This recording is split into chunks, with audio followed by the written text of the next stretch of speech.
Salam Pak Esra, saya Weli.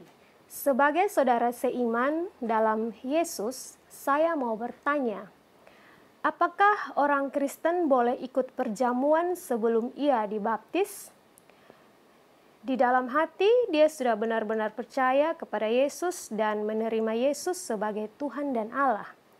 Misalkan kita belum sempat dibaptis dan kita ke gereja, kebetulan ada perjamuan kudus, dan besok minggu kemudian kita dibaptis. Apakah salah kalau kita mengikuti atau mengambil perjamuan kudus sebelum kita dibaptis?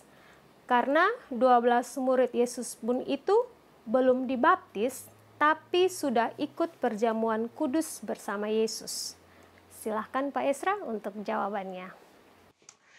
Begini ya, di dalam kekristenan, Protestan itu percaya adanya dua sakramen, yaitu sakramen baptisan kudus dan perjamuan kudus. Kalau gereja Katolik lain, karena mereka punya 7 sakramen. Tetapi orang Protestan itu menerima 2 sakramen saja, dan itu dianggap sebagai kelanjutan dari 2 sakramen atau ordinansi di dalam Perjanjian Lama.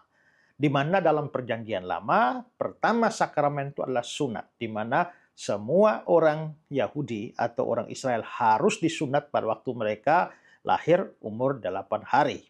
Lalu yang kedua adalah mereka merayakan Paskah, di mana mereka ikut di dalam perjamuan Paskah. Nah, sunat ini dari sudut pandang teologi perjanjian yang akhirnya diteruskan di dalam gereja dalam rupa sakramen baptisan. Lalu perjamuan Paskah itulah yang diteruskan di dalam gereja sebagai sakramen perjamuan kudus, walaupun maknanya tidak terlalu identik.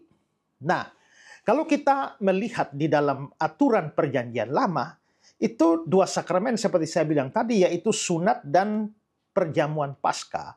Nah, ada peraturan yang diberikan bahwa orang kalau tidak disunat, dia tidak boleh mengambil bagian di dalam perjamuan Paskah. Di dalam Keluaran pasal 12 ayat 48 dikatakan, "Tetapi apabila seorang asing telah menetap padamu dan mau merayakan Paskah bagi Tuhan, maka setiap laki-laki yang bersama-sama dengan dia wajiblah disunat, barulah dia boleh mendekat untuk merayakannya.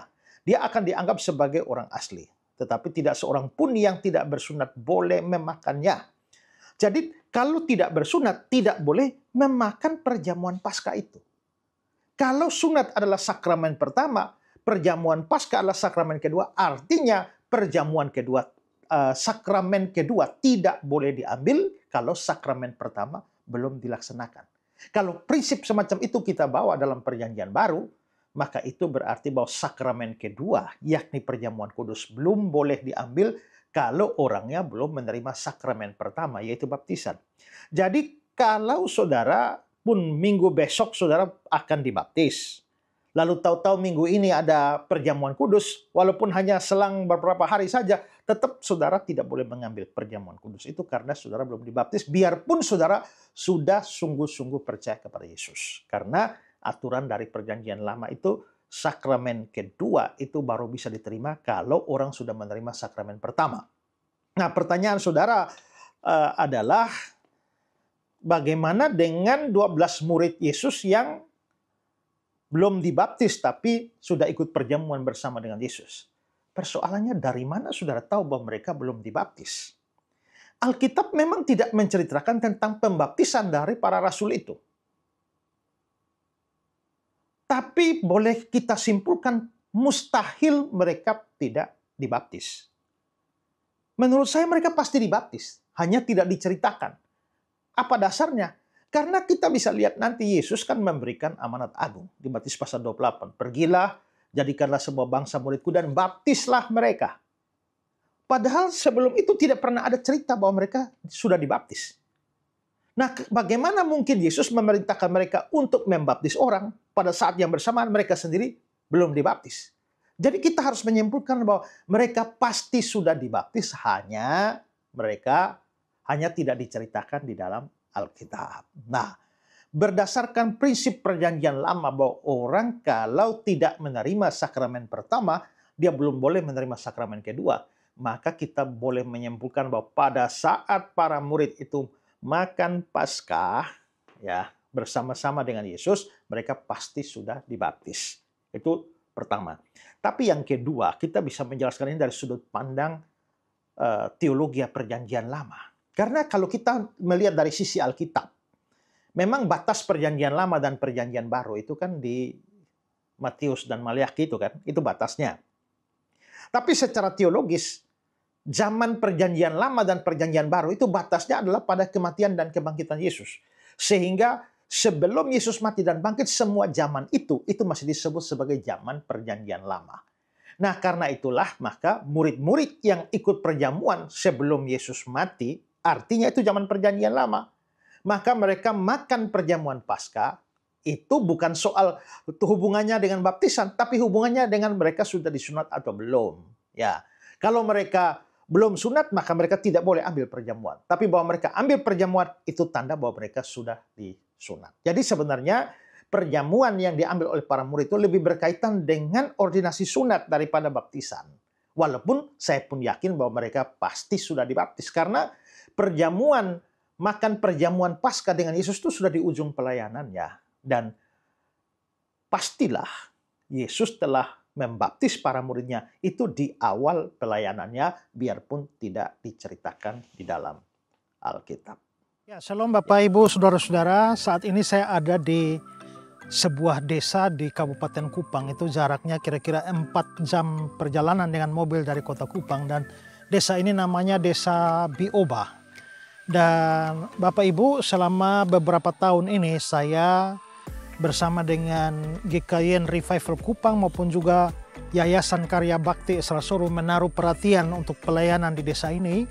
Dan di sini kami membangun sebuah sekolah ya untuk anak-anak SD, sekolah berasrama, dan juga mau membangun sebuah gedung tempat ibadah untuk orang-orang Kristen di tempat ini.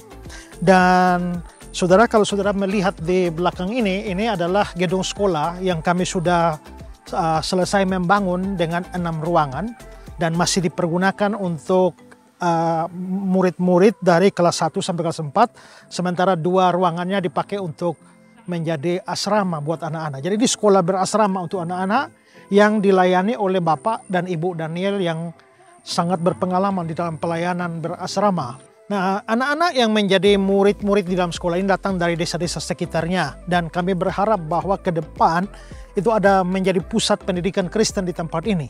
Sementara itu juga saudara, kami mau berencana membangun satu gedung kebaktian karena jemaat di sini belum mempunyai tempat kebaktian. Kalau saudara lihat, ini sudah ada tiang-tiang yang berdiri, dan kalau saudara lihat tenda biru di sana, itu kami masih beribadah atau masih berbakti setiap hari Minggu di bawah tenda ini, dan menjadi problem besar kalau hujan turun ya. Nah, karena itu kami sudah berencana untuk membangun gedung ini. Mulai minggu ini kita sudah membangun dengan tiang-tiang ini, dan setelah itu tahap berikut akan atap supaya jemaat bisa beribadah di tempat ini ya.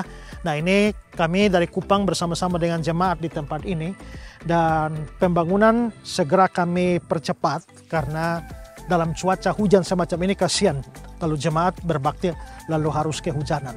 Nah, karena itulah saudara-saudara, saya Pendeta Esrasoro, saya meminta dukungan saudara-saudara semua, dukungan doa, dan kalau Tuhan menggerakkan saudara untuk ambil bagian di dalam pembangunan gedung kebaktian ini, saudara bisa menyalurkan dana bantuan saudara untuk pelayanan atau pembangunan gereja gedung kebaktian di Desa Bioba ini.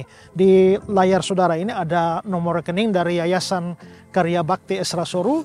Silakan saudara berdonasi di sana dan memberikan catatan untuk pembangunan gedung ibadah di Desa Bioba, Kabupaten Kupang ya. Nah, karena itu mari saya sekali lagi memberikan kesempatan buat kita ya. Mungkin kita punya banyak hal untuk kita dukung dalam pelayanan, tetapi kalau Tuhan memang menggerakkan saudara, mari ambil bagian bersama-sama dengan saya, GKY Revival Kupang, dan Yayasan Karya Bakti Esrasoro. Biarlah jemaat Tuhan di sini boleh mendapatkan tempat yang baik untuk beribadah dan melayani. Tuhan memberkati saudara sekalian.